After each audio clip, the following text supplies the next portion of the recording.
guys, this is Justin. Hello and welcome to another video. So today I thought it'd be fun to catch up on some of your hashtag AskEck questions. For those of you who don't know, if you've got a question you'd like to see me answer, sometimes at the end of my shorter videos, leave it not just in the comments, but also with the hashtag AskEck, because that's what I use to filter the questions. With that being said, let's get started. And we've got a quite interesting one from @9000Tempest9000, who asks, why did the Empire not bring a few Star Destroyers along with the Death Star in A New Hope? Would have completely solved the ship's one weakness. Well, I think there were a few things here. For one, if you read Lost Stars, although some Star Destroyers were regularly docking with the Death Star as a whole was still pretty much a secret installation. Its big coming out moment would have been the destruction of Alderaan, and they probably wanted to stamp out the rebel threat really at Yavin before making the Death Star a more kind of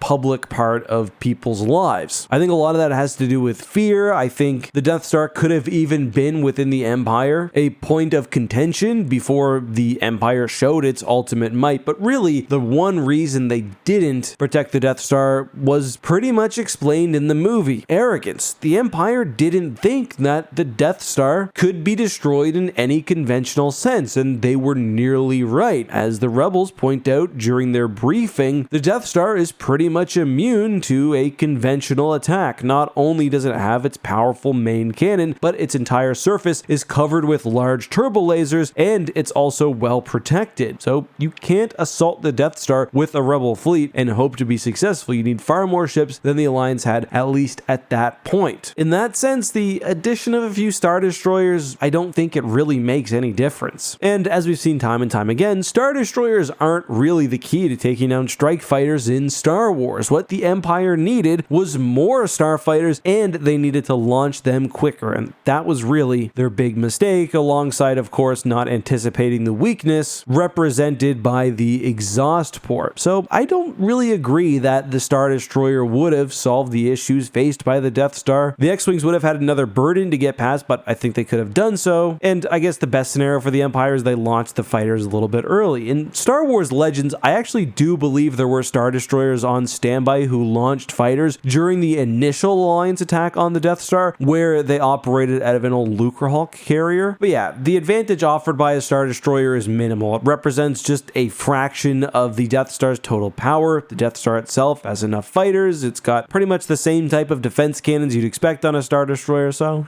it's whatever. Put simply, one Star Destroyer with the Death Star also takes one Star Destroyer from elsewhere in the galaxy where it could be effectively used. There is also a really interesting political element here too. This era of the Empire saw a heavy back and forth between the different arms of the Imperial military, with the Navy believing that super weapons research was out of line, and some within the Navy even believing that super large naval projects like the SSD were a mistake. So the Death Star being successful would have represented more power going into the hands of those like Tarkin, and I think Tarkin would have wanted the success of the Yavin operation to be clearly and solely in his hands and credited to himself and the Death Star. Just my thoughts though. Sticking on the topic of rebellion, this question comes from Lightspeed Victory, who says, before the rebels found out about the second Death Star and the Emperor overseeing its completion, what was their plan for winning the war? I ask because in the Essential Guide to Warfare, it states that most of the rebel leadership was opposed to seizing and holding territory. Honestly, this is a question I don't think we have a good answer for. The Rebel Alliance seemed pretty happy to continue slowly working away at the Imperial War Machine, and I do also think that Return of the Jedi is meant to show us that their efforts in rebelling against the Empire have inspired more. I don't think it's a mistake that the Rebel Alliance in the third movie of the original trilogy is several times larger than we've ever seen it before. I think it's meant to show that the actions of the Alliance are inspiring people and that more and more are rising up against the tyranny of the Empire. And that's kind of the thing. The Empire is so massive that even the victories the Alliance does secure are not meaningless, but really will not be the final victory without the killing, at least, of Emperor Palpatine. What they needed to do was secure hearts and minds to flip the favors of the galaxy, and I guess they finally did do that with the Battle of Endor, because either way, in canon or legends, we see the balance of power shifting. The next question comes from Terrible Pizza. I'll try to answer this one one quickly. He asks, how often do you think Star Destroyers actually carried a full complement? Did all ISDs actually have 37,000 plus troopers? I don't know whether that's the actual number, but I mean, he said it, so I'm going to guess that it is, and the answer here is no. And that's also one of the beauties of the Empire and the Star Destroyer in particular. There's probably a version of the Empire where the Star Destroyer falls more cleanly into one specific role, or where it's used less commonly. We learned from books like The Essential Guide to Warfare that the Star Destroyer became kind of a catch-all for whatever the Empire needed, and that's partially because it was so good. It's massive, it's powerful, it's surprisingly very, very fast despite its size, so the Empire used it for everything to the detriment of other, perhaps better suited ships. That being said, when a Star Destroyer is put on duty, I think the Empire would have had general expectations for it. If the Star Destroyer was meant to, for example, protect the Maw cluster, it's going to have a contingent of troops, but probably not a 37,000 strong assault force loaded with armor and walkers. Similarly, if an ISD is leading a fleet and preparing for a ground invasion, maybe some of the fighter carrying is left to support ships. I say this is one of the beauties, not really because it gives the Empire some flexibility when assigning fleet loadouts, but also because of the obfuscation. The Tarkin Doctrine says that the Empire should feel oppressive and that their might should feel endless. If you know what one Star Destroyer may carry, it's pretty easy to assume that every time you see a Star Destroyer, that it's filled with simultaneously a full assault force of walkers, every possible starfighter it can carry, and everything else a Star Destroyer may or may not have. This is beneficial not just from a psychological standpoint, but also because it's hard to prepare for combat against a ship which may have very little starfighter support or may have a full flight of TIE defenders. Alright, the final question is one that I've actually gotten many times. It comes from TR4BR, who says, what do you think would happen after the Battle of Nebo if the Trade Federation won? Well, in a way, the Trade Federation did win. Yes, the blockade of Naboo was broken by the Naboo. Some of the Trade Federation leadership were put in timeout for a few minutes, but I do think the whole event helped play into the structuring of the CIS and these mega corporations coming together to face off against the Republic, because there was that us versus them mentality where the corporations are way too powerful, they're doing whatever they want, and those corporations are probably now worried that the rest of the galaxy sees this. Would this have changed if the CIS and the Trade Federation had defeated the Naboo starfighters in that one specific battle? Probably not. If anything, the Separatist cause may have been made stronger, as it's pretty clear in The Phantom Menace that although the blockade has been allowed and there's major bureaucracy tying the Republic's hands, I do think eventually they would have been forced to step in. This would have been after the death of many Naboo people, probably the entire Gungan race, but eventually I think the Republic would have had to muster some sort of force to break the blockade. Maybe that starts the Clone Wars off a little earlier, it's hard to say, but ultimately I don't think things changed that much. These events were all controlled by Palpatine and Plagueis. They were meant to happen a specific way. There were definitely contingencies. I don't think the specific outcome of one particular battle really mattered. Like you see in Plagueis that Palpatine, once it's set up, kind of just lets it run.